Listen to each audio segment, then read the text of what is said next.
Assalamu alaikum, wonderful viewers. Welcome to the Political Hour Show here on Eco TV International, the People's Choice, where we invite politicians, youths and women to discuss about trending issues that are happening in our society. And today here with me is the Youth Councillor for the KMC, a nominated member. He's serving his second term. He will introduce himself shortly, but before that, you can kindly follow us on Facebook, TikTok, Instagram, and YouTube. Sponsors are also invited. You can call on the various numbers on the screen to sponsor this program. I am your host, Rohit Toure. Assalamu alaikum. Wa alaikum salam. Thank you, Rohit. Let's introduce yourself. Yeah, my name is Kemo Bojang. I'm the councillor responsible for young people within the Cardiff Municipal Council. And as you mentioned, this is my second term as the youth councillor in the KMC. I'm also a member of the United Democratic Party, member of its central committee, and used to be the former National Secretary General of its youth wing. Okay. Thank you very much. And we've seen that you are doing a great job in your position, and the people love you for your work. Now, we want to know your background information. Like, how do you start? Where do you start from till you reach here today? Okay, I come from Bakau, and I think everybody knows that Bakau has always been a very politically charged environment or town. And my mother's side comes from Badibu Kerewan, and they were very heavy within the NCP, which is the National Reconciliation, the National Convention Party. My grandfather was the Imam of Joshua, Kemo, who I'm named after, and my paternal grandfather used to be a very wealthy businessman in Bakau called Sekundim Bojang, who was also a member of the Board of Health or the Public Health Department. So I grew up in a very modest and a very humble beginning. My father also served as the director of SOS Children's Village, the Gambia in Bakote for over 23 years, while as my mother was a veterinary officer and a lab technician at the Ministry of Agriculture. So you could see that I grew up in a very centralized household. But everybody who knows me and knows where I come from in Bakau, called Bakau Tambakunda, will tell you that we are very political, in our day-to-day beings. So my father is a founding member of the NCP. Also, he was the campaign manager at the time, and he and his best friend at the time, Bibi Kamara, became the first member of parliament for the NCP in Bakau against Abdul Njai, who was the PPP candidate at the time. So then later on, he left politics and focused on his own career because of personal reasons. But I want to believe that out of all his children, I am the one that has taken the political route. But I come from a line of very big politicians. My aunt, who is my dad's sister, is the national year company of the UDP, who is Ajasri Sao Bojang. And other members within my family, Sharif Mustafa Diba is also a grandfather of mine on my maternal side. His sister Chakunding Diba is my grandmother, one of my mom's stepmothers. So my family has been very active in politics. And in politics, they tell you that your political culture and socialization plays a very big role in the dynamics of your own politics. So I've been very politically socialized, and I've built a culture of politics from my family. And family is one of the main factors of political culture and socialization. So this is how I became active in politics. In school also, I was very radical in a way. I remember during the APRC government, I was very outspoken in school, even at high school. And my teachers always knew, that I was very against the then Jammeh dictatorship. But I pay homage and I thank people who exposed me to reading books, because I read a lot of books about Pan-Africanism and nationalization and the post-colonial struggle or colonial struggle of African states, and it really directed my way of thinking. And at the age of 14-15, I became very active within the political space in my hometown of Bakau. And by the age of 21, I became a national executive member of the UDP. So I had started pretty early in my political journey. And because I think at the time I became the National Youth Secretary General of the UDP and a national executive member at the age of 21, I don't think a lot of people can also say that they had that opportunity. So I'm very grateful to my party leader, who has been a mentor, for also paving the way for for some of us young people. So basically that's my journey as a politician, or how I got into politics. Right. Well, that is quite interesting. And how is it like growing up in a surrounding where you are surrounded by people that are engraved into politics? At the time, especially considering that Gambia was a dictatorship, it was very difficult. But you could see that it was out of the love for country why they were engaged in politics. Because I like to say I don't blame anybody for not engaging in politics or asking who did what, when, where, and why at that time. We all knew the realities at the time. But to see people within my family and my community very engaged, and not for the ruling party, but for the opposition, meant so much. It meant that they believed in what they were doing. It meant that they knew that they were on the right path. And me choosing that was not just born out of the conception that I had to inherit where they were from or who they supported, but I had also made my own research. And I believe that Alhaji Hussein Dabo at the time and the United Democratic Party were the only viable, and are still the only viable vehicle that can usher in the Gambia that we want. And this is why I like to say that the UDP has succeeded in whatever it was tasked to do in 1996 when we formed a political party. Because the main idea or the main reason why the party was formed was to usher in a democratic government after the coup d'etat, and we have succeeded in that, because the main party within the coalition 2016 was the UDP, and the candidate at the time was a candidate from the United Democratic Party. So we have succeeded in making sure that what we were set out to do, we have achieved that, which is to see a democratic Gambia, and still we are in that transition. But like you said, I've seen sacrifice done by my parents, I've seen sacrifice done by other people, and this is why we as young people continue that journey, because we believe that it is a journey of truth, we believe that it's a journey of consistency and sincerity, and we will continue to fly the torch when our elders pass it on to us. Okay, now moving on to your governance, what are the biggest challenges you faced in representing the youths in KMC? So when we came here in 2018, personally, I didn't know that an office like mine existed, because there was a high divide or a big divide between the governors and the governed, which are the electorates and ourselves. So when the opposition opened up, I applied like anybody else will apply, and we had an interview and I topped the interview. So I had to go through the right process to get to where I am. But what I realized first was that communication had always been a problem, because there was no avenue where people could send their concerns or their challenges or things that they thought we should handle. So what we came up first with was the mayor's store, which we do annually, and I am an integral part of that mayor's store, where we go around the municipality and have town hall meetings with the communities, and within these communities the majority are young people, so they come to these tours and discussions, and then they speak about the problems and challenges that they're facing. So from there we are able to gather data. What we've also done is that through emails and through social media, because our generation or the youth folk are very internet savvy and they're very technologically based, what we do is that we also have Facebook pages and other platforms where they can send in their concerns and also suggestions. What we also did was that through the KMYC, which is the Kanifi Municipal Youth Committee, we have constituency and ward representatives in all of the municipality who bring concerns and issues of young people to our table, and we see how best do we solve it. But more so, when we came, unemployment was very high on the list of issues that are affecting young people within the KMC, because KMC is a cosmopolitan. When I say cosmopolitan, what I mean is that everybody, meets here, because it's the urban center of Gambia. Yes. So you have a lot of rural-urban migration. You also have a lot of sub-regional migration. You have a lot of people who are from our neighboring countries settled here. So what that does is that it pressurizes, because the minimum resources we have is not enough for everyone. Even the land we have now is not enough for everyone. That's why people are moving into the outskirts of KMC, more so into West Coast region. So what we did was that when I came first, I came because I realized that we cannot employ everyone.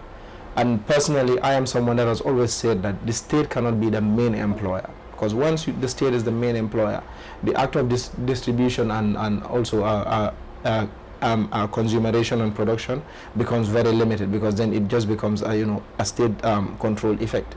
What that does, especially in a poor country like ours, is that opportunities are very scarce.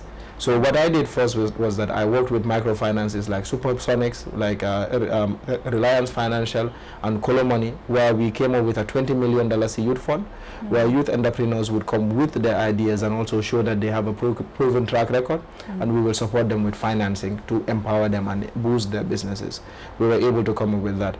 I also came up with challenging through the General Council here that we should set up a municipal police through the establishment and the establishment committee, where we were able to employ through the municipal police and the waste management project, which is the Mbalit project. We were able to employ also close to 400 young people because the municipal police had already been disbanded. But with it coming back, we were able to open up doors to employ more young people within this, the service delivery unit of KMC. From there, I was also able to come with facilities where we didn't give financing, but we gave batch cars, these tuk-tuks. We were the ones who brought the idea here back in 2018 and supported young people with it, where we gave it to them and then they were able to pay back in 2 years. We also came out during the COVID-19. We were able to give $1 million to young entrepreneurs who came up with solutions to the issues that we were facing. One was that taxi drivers couldn't carry 4 passengers anymore because they had to do social distancing. The markets were closing down, and also the schools were also closing down. So what we did was that we looked at 3 businesses. We had a pitching idea or a pitching contest where young people came up with ideas, and then we were able to support them with $1 million to see how best they can support their communities. So from there also through the KEPT project, we realized that we also needed spaces, communal spaces. I was able to get $2 million funding from Studio 71 through Babu Sise, a Gambian in the Hollywood industry, to revamp and rehabilitate the Kotu Community Center. We also got funding from the Youth Empowerment Project to rehabilitate the Bakote Center and make it a production site. We also got funding to build the Bakau Community Center, which is still in progress. And Abuko, for example, we were able to hand over to young people who are good in building and fabrication to use as a workspace.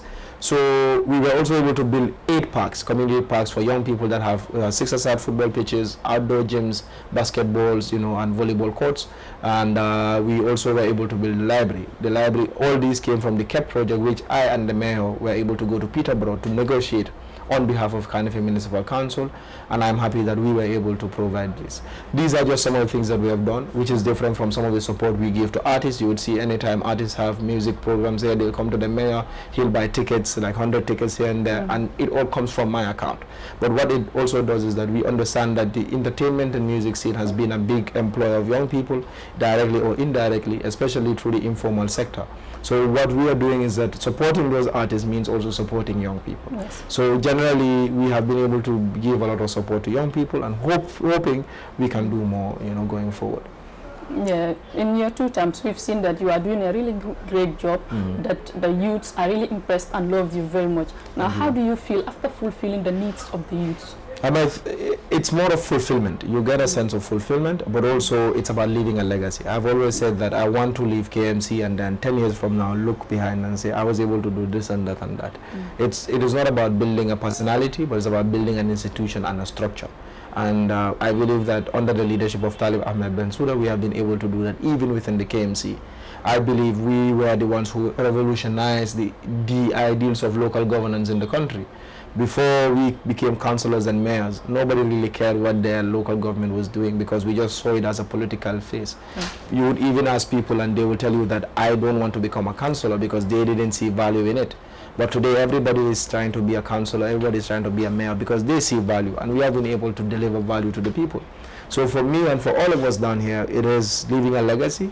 And we hope that we will be able to build an institution where 10 years, 20 years from now, we will say that we did this in Kanifing, we did this in Kanifing. Because today, when people say KMC, your mind goes to Lai Conte. Why? Because he was able to leave a legacy. Yes. I want to do the same. The mayor wants to do the same. All councillors here want to do the same. And we are working towards that. Okay. Yeah. And how do you balance the needs of young people with the broader goals of the municipality? You realize that KMC is a very young municipality. When I say it's a young municipality, is that over 70% of young people residing in KMC are young people. So the needs of the municipality naturally translates into the needs of the young people. So when we come up with projects, we already have young people in the back of our mind because we believe that they are the ones who are going to mostly benefit from it. So whatever we do is cross-cutting.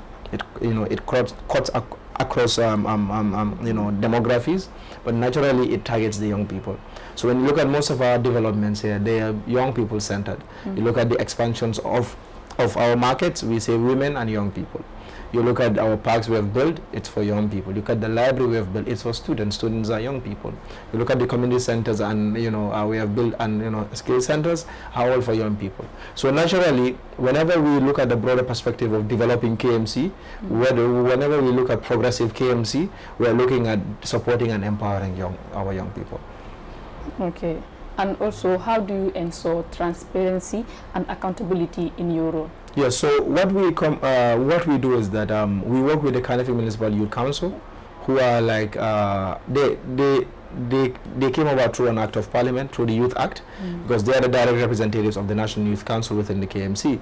But what we also do is that we have audit department in the KMC, and the General Council is an open session because whatever we do is recorded in minutes, and also we are able to, people can come here and go cross-check through the things that we are doing.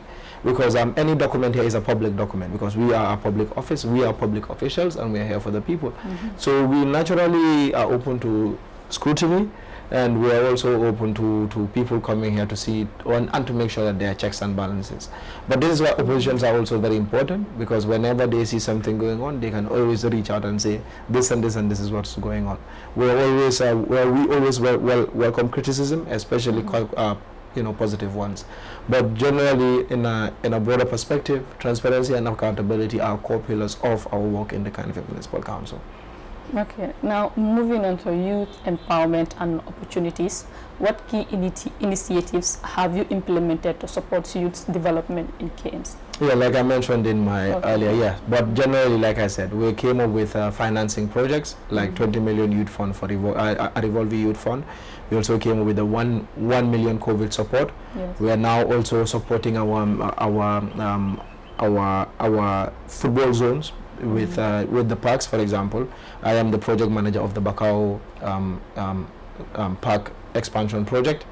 We have come up also with financing of football teams and other things. We came up with the Bajka initiative, like I mentioned, and many more. So we have done a lot, especially when it comes to youth empowerment. We support young people also with scholarships, especially when they also have traveling opportunities that they don't have tickets, and so we also step in and see how best to support. But I believe in my previous answer I gave a more detailed explanation. Yeah, and also how do you engage out of school youth and those not in formal employment? So those are our main focuses. In fact, we give priority to backward returnees, unemployed young people, and madrasa students, because we believe that they are always at a disadvantage. So whatever project we are doing here, our main focuses are on them to see how best do we support them. And I think it is the best thing to do, because people that are in the formal sector have already got a step forward while they need support. I believe people that need the most support are people in the informal sector. But as an urban center, we must also see how do we formalize the informal sector. Even if it's not formally, we must see how best do we structure them and organize it. And I believe that KMC has been doing that. For example, you look at our scavengers at the Bakwatem dump site. You look at the donkey cart drivers we have within the KMC. We have been able to structure them and organize them into associations, because it makes it easier to support them through that. And those are some of the ways that we are trying to organize and structure the informal sector. Okay. And also, how is it like being the youth councillor for KMC? It's difficult. It's challenging, because you're talking about a population over almost 600,000, in which over 400,000 are young people. I like to argue with my colleagues here in the council that apart from the mayor, I have the biggest constituents, because most of them are in part of my constituents, because they are young people. But generally, especially in a municipality that gets very little support from central government because of the political difference, we don't have a lot of projects that come through us. They go through the executive coordinator that has been appointed now. The other challenge is that we have very minimal resources, and it's always challenging. because every area is a priority area. So how do you make sure that everybody gets a little bit of support where it's needed? So it becomes challenging, but we are doing the little we can, but hoping that people will also understand what governance is all about. But as a service delivery unit, we are doing the little we can to make sure that change is felt to the people. Okay. Now moving on to social and community development. How are you tackling issues like drug abuse, crime, and mental health among youth? Yes. So we came up with a project called the Campe Outreach through the KMYC, which is the Cardiff Municipal Youth Council. We visited all the wards in the KMC, and where campers were picked by the councillors, where we went and we sensitized young people. This was done in collaboration with the National Drug Law Enforcement Agency. I also get invited to the Regional Security Task Force meetings chaired by the mayor, where I have given talks on some of the challenges that we young people are facing and how we think that the issues of drugs can be managed. But you understand that some of the community centers we have also come up with are to see how best do we engage young people, because you realize that juvenile delinquency is mainly based on the fact that people don't have engagement. So when they are not engaged, that is when they get engaged in drugs. So we are trying to see how best do we engage them, but also to sensitize, because rehabilitation is the only way. You cannot, take someone to prison and then feel that they will be rehabilitated. The environment itself there is not the best. So we are thinking of ways of how do we engage young people within the municipality and make sure that young people are protectors of young people. We have started projects with some artists I cannot mention because these are things that we are working in confidence with. But then we are seeing how best do we work with, them to come up with, sensitization messages, to see how best do we build on community, policing within our communities to help tackle those who are the dealers or the pushers. And we have had a little bit of success, but we are hoping that the success will definitely grow. Okay, and do you also believe that it will create an impact in the society among youths? It has already begun creating impacts, and we have seen that people are getting more engaged now, especially during the Campe Outreach, which was organized by the KMYC under the leadership of Aissatou Seka. We had a very strong result, and I hope that going forward we will do more how do you call it, more activities like that. And what role do young people play in climate actions and environmental sustainability in KMC? Yes, so through the KEP project, like I mentioned again, we were able to plant 190,000 trees. We engage young people, especially returnees, to help with building nurseries. So backward returnees have been our main target when it comes to climate resilience and climate protection.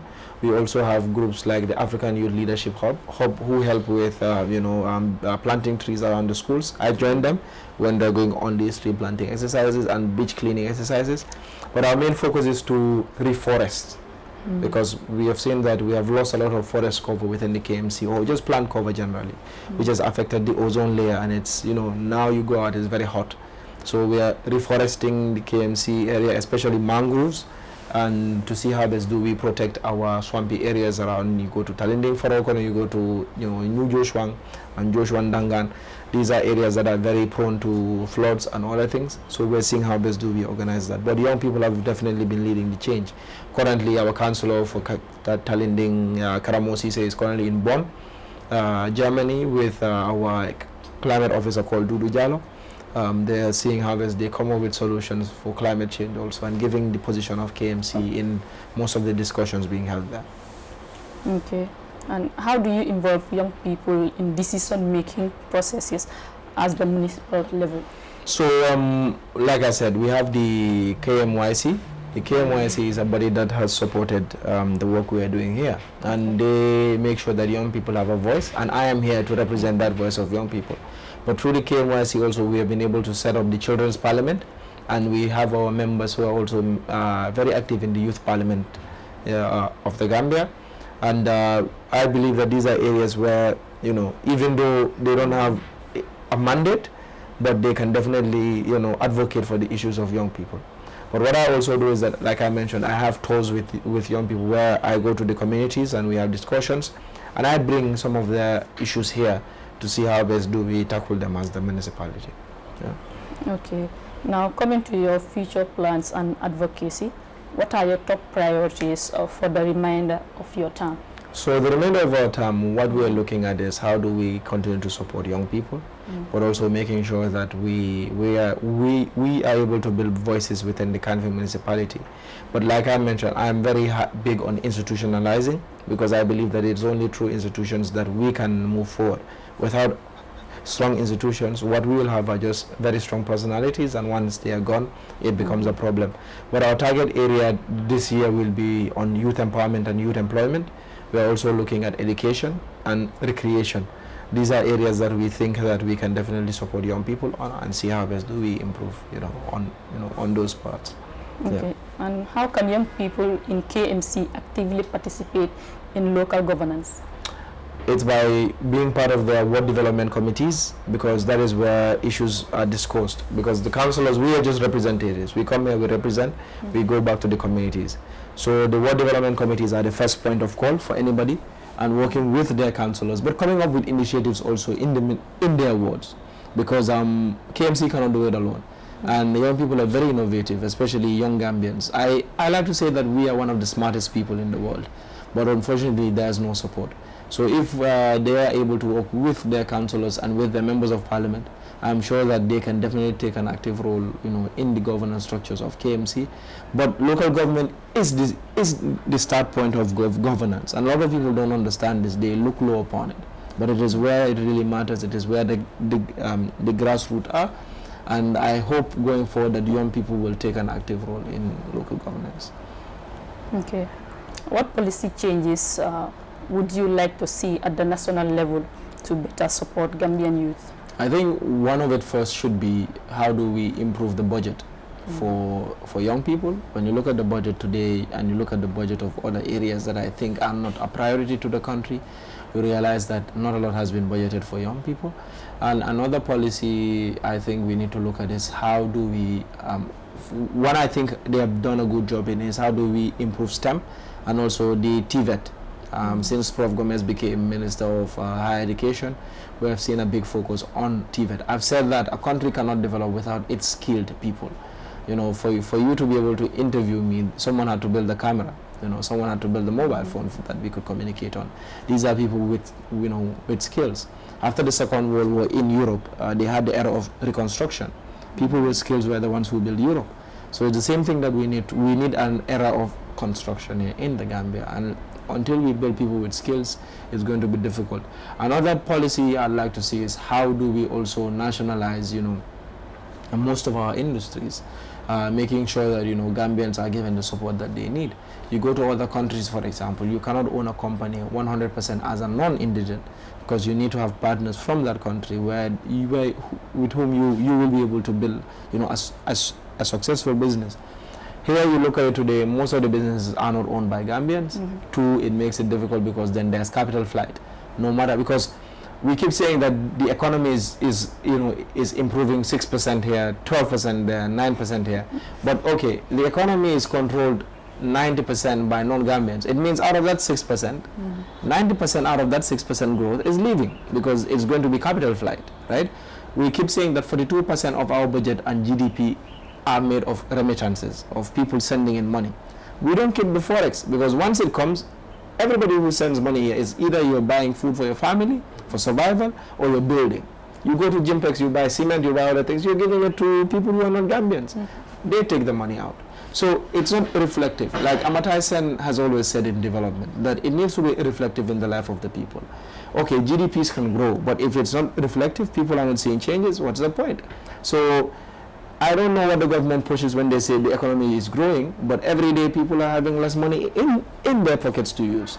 Today, 2 months ago, the cement was at 400, today is at 590.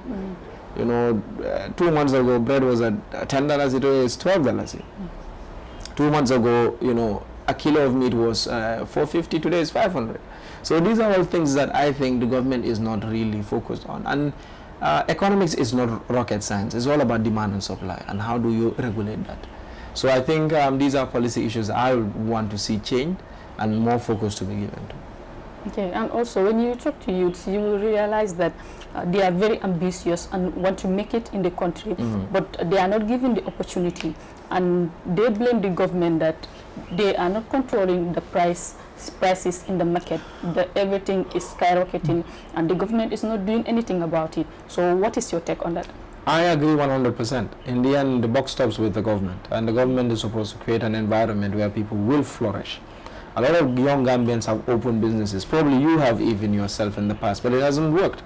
What happens is that because the environment is not conducive, you cannot even market the business that you want to do. And what we, like I mentioned, youth empowerment is very, very integral. A lot of people, the University of the Gambia graduates at least 1,200 graduates every year.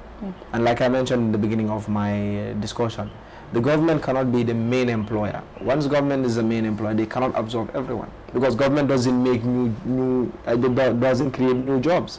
What government does is that it opens the market so individuals come in and create new jobs for people. But our educational sector also has to move. It has to shift from making people people moving from job seekers to job creators. Like I mentioned, we need to have people who are innovative enough. Young Gambians are one of the most hardworking people I've ever met. But opportunities. I come from Bakau. The friends I've lost through the back way in the last year or two is outstanding. You can't even, begin to count. People have, will. People have ambition. But unfortunately, being Gambian is holding them back. And the responsibility is the government's to create that conducive environment where people will flourish. But unfortunately, they are not doing that. You look at what's happening in the country today. Megabank was sold. Who was it sold to? The president's nephew. Cement was coming in. Who was bringing in? The president's nephew. You look at all the lands that are being sold. Who are they being sold to? The close group of the president. We do not stand a chance. And until Gambians come together and Gambians see that this government is not fit for purpose, we will continue to say the same things, but nothing will really change. Okay, and also for long, Mojama ko complain like ko ning school ekamin karanje ni tata job bucket you ko find ye, and then also the little jobs many are available in government side nepotism lebeje. So first molong ye connect min certain ye job soto no sa ete mo soto ka fo ka tonya ba wala nan ko na education on yanda falena policy ka o policy redirection o me wonyanta kila because ni Gambia education sector jibe ibuka ndolo karandi fenna me ita fonsa fen de da na ifon e kan karandi me ibe kala ando mo colonial sector la reality lati Gambia mistake ko kadam bulu man wala ko na independence man nation state bill nin ko nation state wala ko bam banko bill me anga kala Gambia dum wala banko to babo le mentu no janna wala continue educational sector ni educational policy mel bija wato mo hanne karante ko ibe kala no monati messenger lo officer to no solo wala middle class administrator handi wala bija public management ni ka wala karang eta MDI ye ibam ne accounting no eta ibe school of nursing ne karang wala yeke teacher so funding andong alhamdulillah sayang ajale ko TVET school of Lesotho wala mecha karandula because it's important ko ngamen fo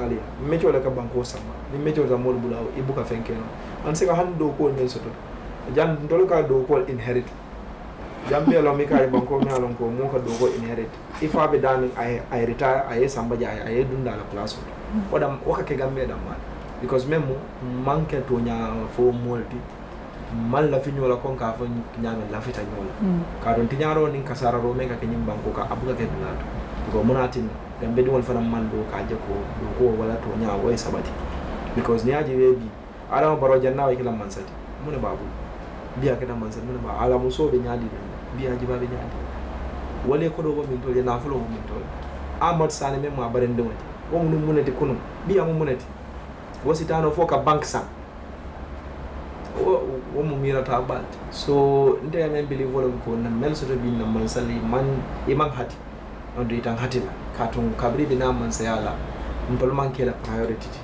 so for Gambia di wali you understand ya jogo ñulun teng and they are not fit for purpose and ñulun tam moti mel be ñim banko falen that is the only way me alon ko sa fana sama man ñim banko there's not a single day man ta wat son Gambia man corruption report na man ke ports social security na man social security na man hani president wala bu ko kadung hana la bedu mo ko corruption ko kadung amoy janne fat banning Chinese only $700,000 falinya ya ko do nyoko.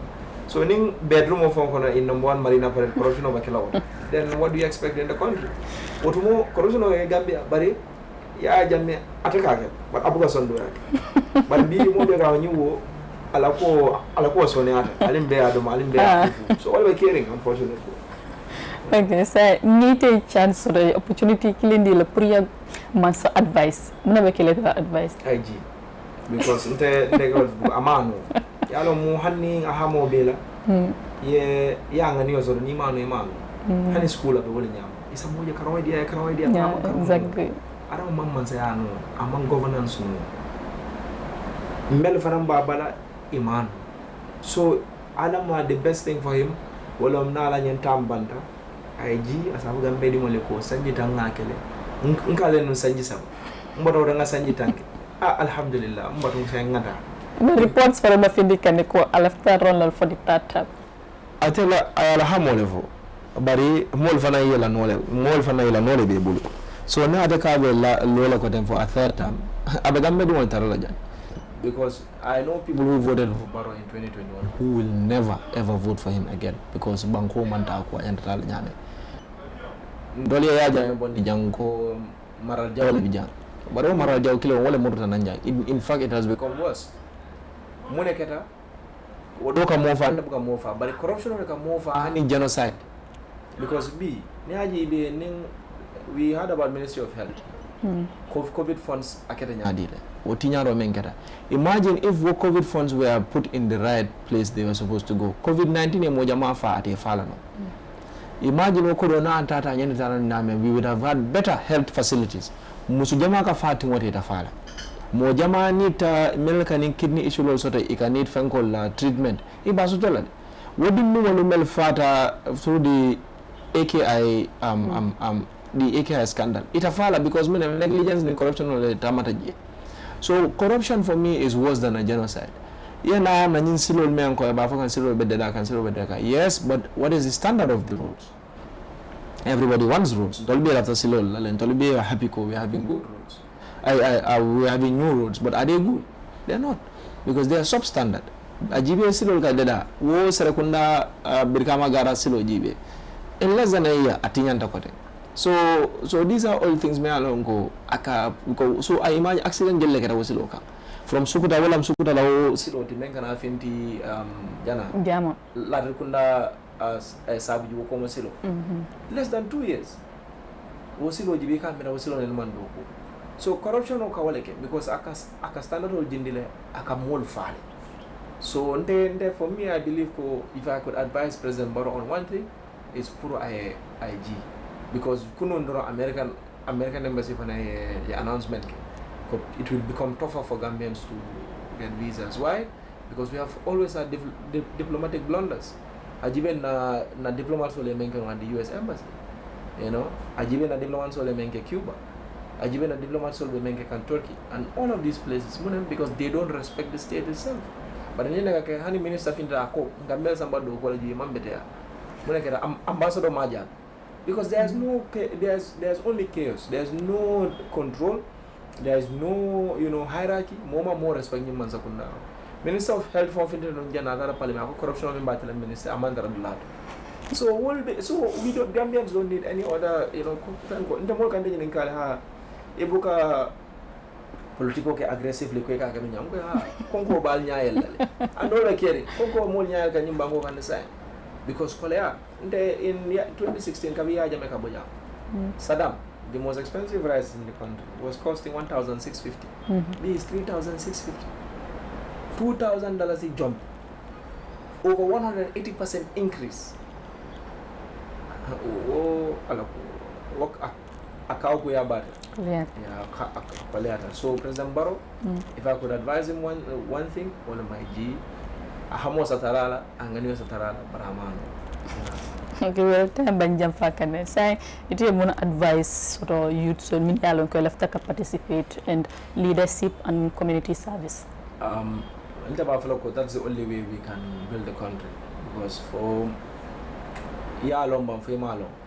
politician only ke la balu control because be ning tax be la fala ko kuka aka diamu dibite bunga watax producer bina wala fala itala danya no ka ya lo ma fe malo political is involved ila we no hanila tanina political la ka control because be feri ko kumbola na keda mansa kunda kendo be nunja ibetale feri ko to through the cabinet by a cabinet order afoko let us order new ferries because man politician kendo also to mele anga mansa kunda will be a man Kemo me and the committee will GA be local government ba kumbo kan subventions because mo na melzoro mansa kunda I control jela as a competition.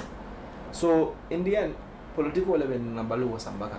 Ya long bon fe malong ka may mulga ante political on that. But what they don't know is what they are signing their death warrant.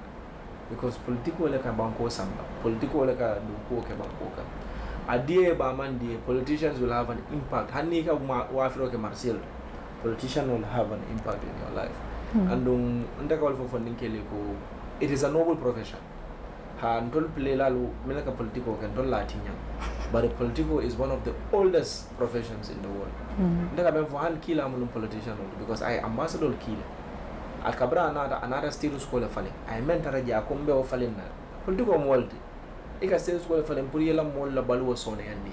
Another wala ka atafon la na dunia kono wakata ntoli nemot. So ofo wolom because ndol politician on nyande kala mole nemol because nyande la balu sone yandi la nyande la balu sambala nyato nyanda ko dena na mole. But unfortunately woman tara kire bari ka wala foko fanan ko ka aristocracy meliano ni wal mon politiko ke melma no melma long wala bite governor and wala ka nyim problem on samala bimbe men do nyima ko baraka ba. Okay, Baraka Bake, thank you for joining us today. It's a pleasure having a talk with you. This is Eco TV International, the People's Choice you are watching. We've come to the end of the program. Till next week, inshallah. You can also follow us on Facebook, TikTok, Instagram, and YouTube for more episodes. Sponsors are also invited. Call on the various numbers on the screen to sponsor this program. Till next week, inshallah. Bye-bye.